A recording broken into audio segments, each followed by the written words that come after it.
India's trade deficit with China has soared to an all-time high of $99.2 billion in FY 24-25, sparking fresh concerns about dumping of cheap Chinese products in the Indian market. The deficit, driven largely by surging imports of electronics, solar cells and consumer durables, comes amid escalating global trade tensions, particularly between the United States and China. Meanwhile, India and the United States are racing ahead to finalize a $500 billion trade agreement, which could enhance India's share in the global trade, especially exports in high-tech equipment. Donald Trump has imposed massive 200% plus tariffs on Beijing. Chinese manufacturers are now feeling the heat, and the CCP is now turning to Indian markets in what many fear will be an attempt to dump cheap Chinese products. So Beijing is going all out to woo Indians and the Indian market and has issued 85,000 visas to, quote, Indian friends this year so far. So why has India suddenly become so important for China? Beijing is desperately trying to find new markets for $500 billion worth of yearly exports to the United States, or risk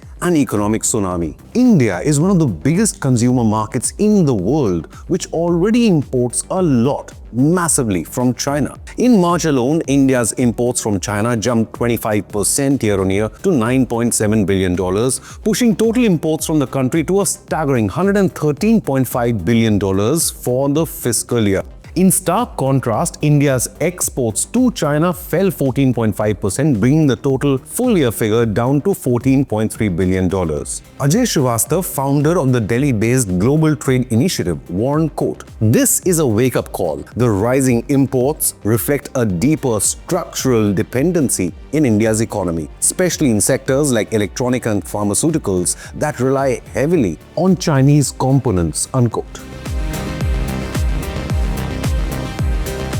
Despite a decade of economic growth, India's exports to China today are lower than they were in 2013-14. Projections suggest imports from China could rise another 20% this year as Chinese exporters seek alternative markets, with Trump firmly shutting the door on China. China has now become India's second largest trading partner, with two-way trade touching $127.7 billion in 2024-25, just behind the United States. To address the growing concern over trade deficit, the Indian government has now formed an inter-ministerial import surge monitoring group tasked with tracking real-time trends and identifying potentially suspicious spikes in inbound shipments. "If there is any unusual surge, we want to understand the reason behind it," unquote, said L. Satya Srinivas, Additional Secretary in the Commerce Department. This import watch cell includes representatives from the DGFT, CBIC, and DPIIT and other ministries, and could recommend anti-dumping or safeguard duties if any dumping patterns are detected from China. So this group is especially wary of Chinese exporters bypassing US tariffs and rerouting goods to India, effectively turning Indian markets into a backdoor entry point to the West. The Indian government has also launched a help desk for exporters and importers to flag suspicious patterns or opportunities. Officials say this move is part of a broader strategy to safeguard Indian industry amidst global turmoil. From batteries to solar panels, India's ambitions in clean energy and electronics are still heavily dependent on Chinese imports. But the government's eventual goal is to reduce this worrying trade imbalance with China and align India's economy with the developed world. India currently enjoys $45.6 billion trade surplus with the United States. New Delhi and Washington have kicked off negotiations for the long-anticipated bilateral trade deal. This week, India's Trade Secretary Sunil Barthwal confirmed that India is embracing the path of trade liberalization with the United States, aimed at breaking years of deadlock. "We've signed the terms of reference for phase 1 of the agreement," unquote, he said, marking the first tangible step in a process both sides hope will unlock $500 billion of bilateral trade by 2030.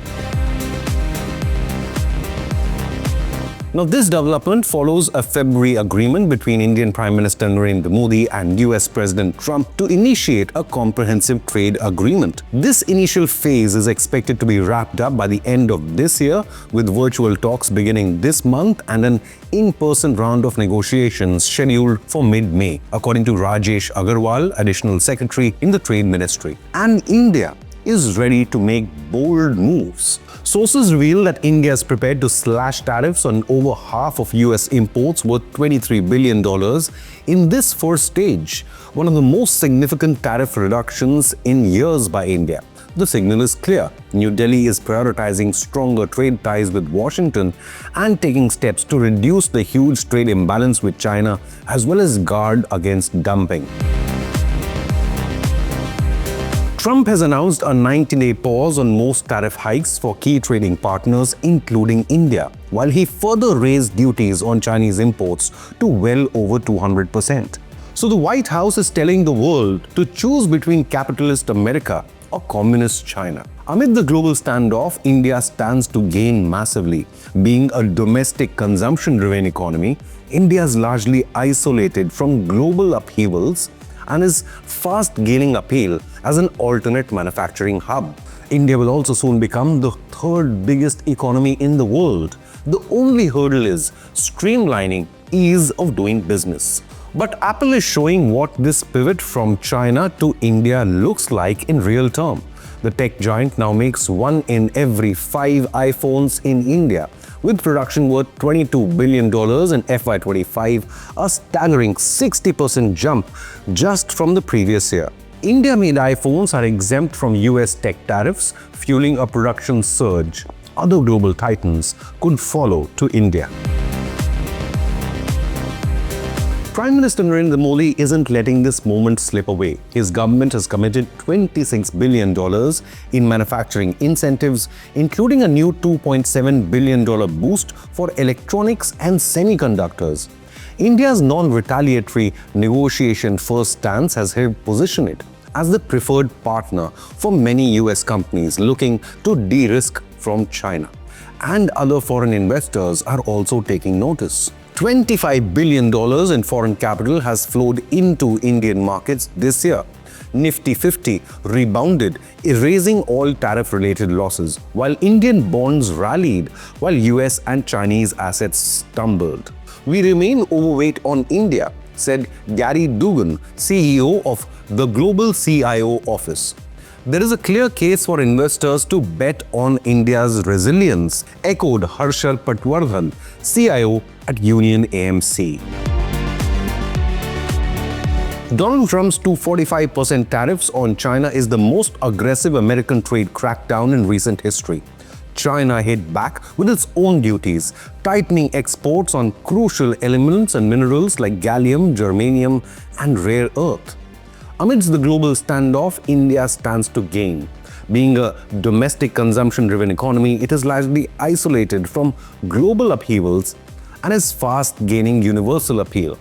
The country's low exposure to US trade, just 2.7% of American imports, also acts as a neutral buffer against this global tariff turmoil. Donald Trump is in no mood to back down, as his press secretary claimed, quote, "The ball is in China's court. We don't have to make a deal with them."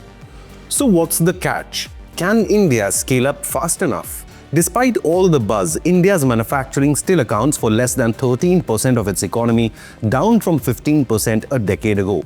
So it's vital for India to capitalize on this moment. Even as China attempts to woo India, bilateral ties are still recovering from the 2020 Galwan Valley military standoff, which brought India-China ties to the lowest point since the 1962 war. In response, India banned direct flights from China, banned dozens of Chinese apps, halted most Chinese FDI into India, as well as tightened security reviews on Chinese firms. And while both sides have moved towards military disengagement and reopened diplomatic channels, India's approach to trade remains strategic and guarded. As External Affairs Minister S. Jaishankar stressed, the need for national security filters before clearing any investment, especially from China.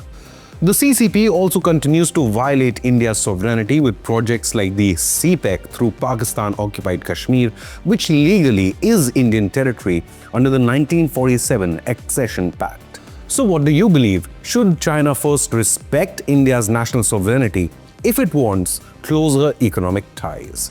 Leave a comment with your opinion, hit the like button and subscribe to Inconnect News.